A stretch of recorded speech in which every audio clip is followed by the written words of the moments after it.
believe in freedom cannot rest. We who believe in freedom cannot rest until it comes. If you just take a region like Apple Pacific, we have 87 countries dealing in 21 different time zones, so there's not a minute at any time when someone isn't doing business in the Pacific. Can you imagine if we had different ethics and standards in each of those countries? It would be absolute chaos. When we talk about ethics, I think you will find the same word across Europe. Everybody will understand it. That's a global word, ethics or éthique. There is a word for ethic in Japanese. One is called rinri, and the other is based on dotoku. Both Japanese word has a very strong character. Sounds like something that you're supposed to learn at home or from your parents or your society. It doesn't matter in which country you live or which language you speak. Ethical behavior is universal and consistent, and it crosses borders. We who believe in freedom cannot rest. Sing it with us, come on. We who believe in freedom cannot rest until it comes. I believe our products were built around ethics, built around some user-friendliness, built around the customer's needs. Which is as much as the purest statement of changing the world through technology is, here's how we operate as a company, and this is what you expect and can expect from us. In K-12, our customers do business with us because we're Apple, because of our culture, and the corporate ethics are really a part of that culture, if you will. That which touches me most is that I had a chance to work with people, passing on to others that which was passed on to me. The world around us and the values in the world around us is changing all the time, and so does our business, and that will require that our behavior is going to be different. As we start operating in these countries, it's important that we bring more than exceptional products, that we bring exceptional business practices with us, so that we make a difference not only by the fact that we empower people with our technology, but by the fact that we set a standard in the way business has to be conducted to be positive for people, for customers, and for the environment. Ethics are not just about following laws or reading policy books. They are about doing the right thing.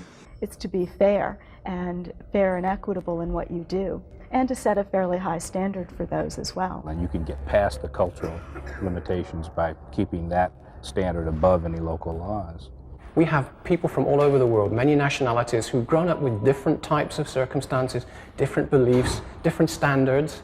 This at least says, here is a standard that can be used by all of you, which enables you to work with each other, to trust each other, and to go out and do business in a similar way. It also creates an environment of trust and openness, and when you know what to expect from others, I think that you have a higher degree of willingness to work with them and to cooperate with them.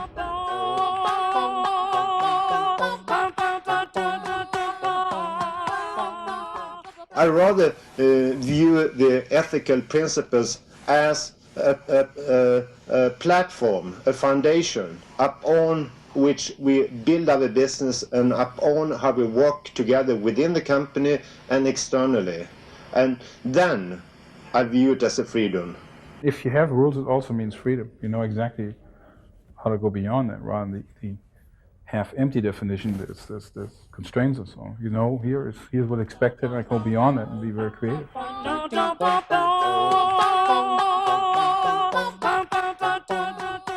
Ethics is something you own by yourself.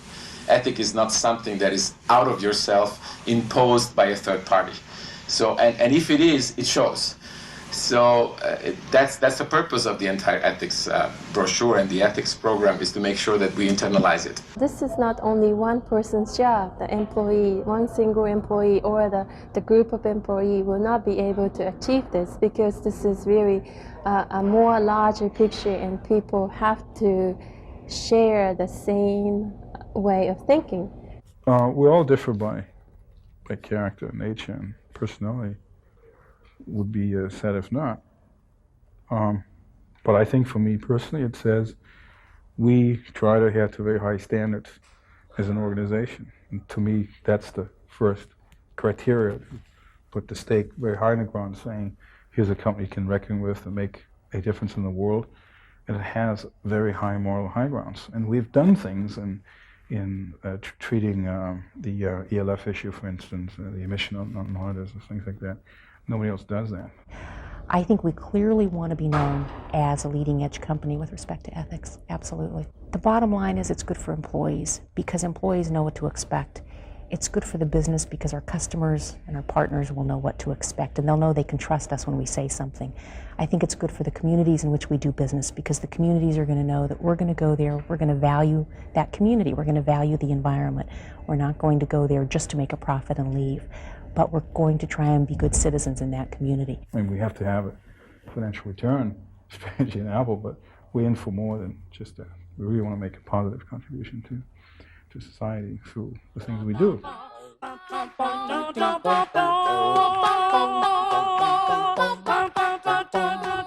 There is no long-lasting, sustainable business deal that can be gone through violating ethics.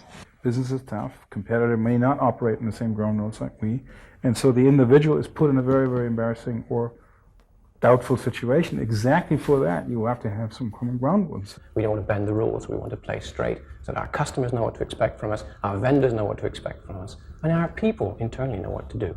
I don't know that we can convince people that it's real. I think what I would say to people if they doubt it, that skepticism is probably very healthy, but what I would encourage them to do is to act on it. And if they have concerns or questions, raise them. What we want to do is bring it out into the open, have people talk about it, have them wrestle with these issues. Because what I found is ethical issues are usually not black and white, yes or no issues. They can be very tough. And I think the more they're talked about in the open, it's going to be better for the employee and better for Apple.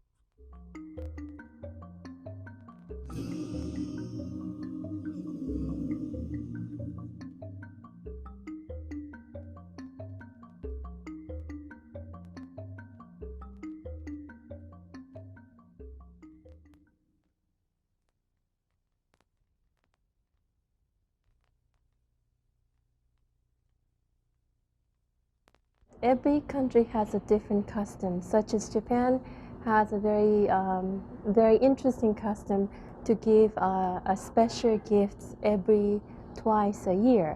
One is in summertime and one is in wintertime.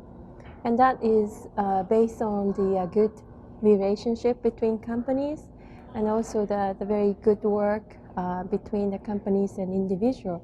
And they always send the gift to the company. And we don't have any custom to open the gift in front of the person who presented the gift. So we do not know what will be in the box or what will be in the present.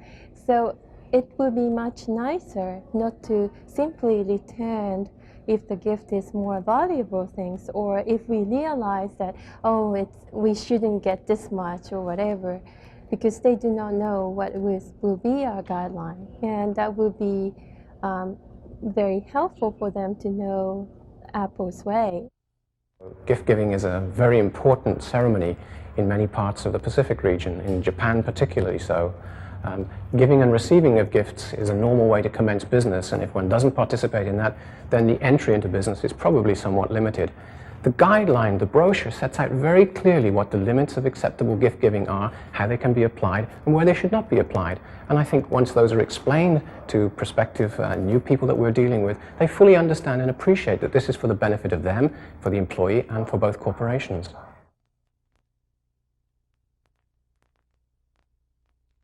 A trick that's been used in the computer industry in the earlier parts of decades is to ship product, to get billings and then have the customer return the product. That's cheating. It's just cooking books. We never did this. And it would probably never come to our mind that we do this. We're just honest. And it's just one example where I go crazy if I find somebody who wants to make quota and does something like funny here and there and saying, gee, I made it, and de facto we didn't do the right things. And these scandals that are cooking up is just because people just want to get ahead in some way. And it's totally wrong. it's a tough world out there, and you come to the edge of, do you close the deal or not, or do you get the price from a vendor, or whatever. And I think that a descriptive system saying, hey, here basically are ground rules, gives you the guidance to operate. Now you still need to make a decision, and this framework provides some criteria of asking the right questions. Once you start to misrepresent the possibilities of the products or the kind of services that the company can supply, eventually you will have to deny that. Eventually you or somebody else will have to say, no, that was not true. And that basically destroys trust. That basically destroys the longer term relationship that we have with our customer base and with the business community in general. And there is nothing worse than exciting people, making them think that things are possible and then not deliver. It's much, much better to set lower expectation on what can be done and then over-deliver than the other way around. How do you attend to ethical business standards in a country where it's assimilated that to do business you must bribe? What we generally do is to look very clearly at the person that's asking us to do business with them and say, I'm sorry, this is not the way that our company does business. Now, it's very tough for a salesperson that's been out there perhaps working for a year or maybe 2 years to get some business, and they're suddenly faced with a dilemma of, should I bend the rules and go in this direction, or should I say that's unfortunately not the way we do business and walk away from it? The answer is clear. You walk away from the business. You say, no, thank you, we're not allowed to do business in this format. It's not acceptable to my company or to myself, but thank you for the relationship we've had so far. And if you lose the business, that's okay. Because in the short term, it may seem hard. In the long term, it's the right decision for the salesperson, for Apple Computer, and I believe for the person that's asking for the work to be done on the other side. If you start bending the rules at the beginning, how far do you have to bend them at the end? And once you're in, you can never get off. It's like being caught on a hook. Once you're hooked, it depends how hard the fisherman wants to play you afterwards. We don't want to be hooked. We don't want to bend the rules. We want to play straight so that our customers know what to expect from us, our vendors know what to expect from us, and our people internally know what to do. For me personally, issues will come up that I will get help on addressing as they apply to me personally. And I can come up with a very close friend of mine was looking for a job and was using someone who's I know and work closely with at Apple. The question was, could I deal with that issue fairly since this close personal friend of mine was involved? And I decided, although I thought I probably could, it may have the appearance that I couldn't. And so I gave it to a lawyer in my group and asked him to deal with it however he thought appropriately, so that there wouldn't even, not only just, it wouldn't be right, but I didn't want to have the appearance of a conflict of interest.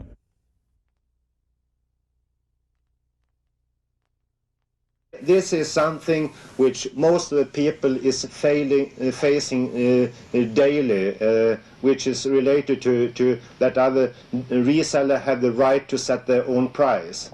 What other people should focus upon is discussing the different kind of business model our resellers trying to build their future business upon. I'm coming back on the pricing as an issue.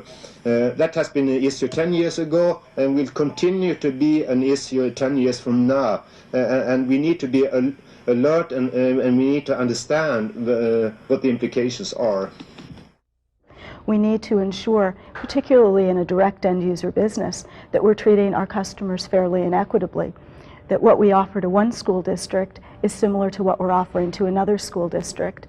It's not appropriate for us to give special pricing, special terms and conditions to one area and not to another. But what we have to ensure is that we are willing to offer the same relationship, the same terms and conditions to all customers under the same set of circumstances. And that's really what the key is. We need to ensure equity under the same circumstances. So it's not acceptable to offer one price to one school and simply because it's another part of the country, another sales group in another district, offer a different price to another school.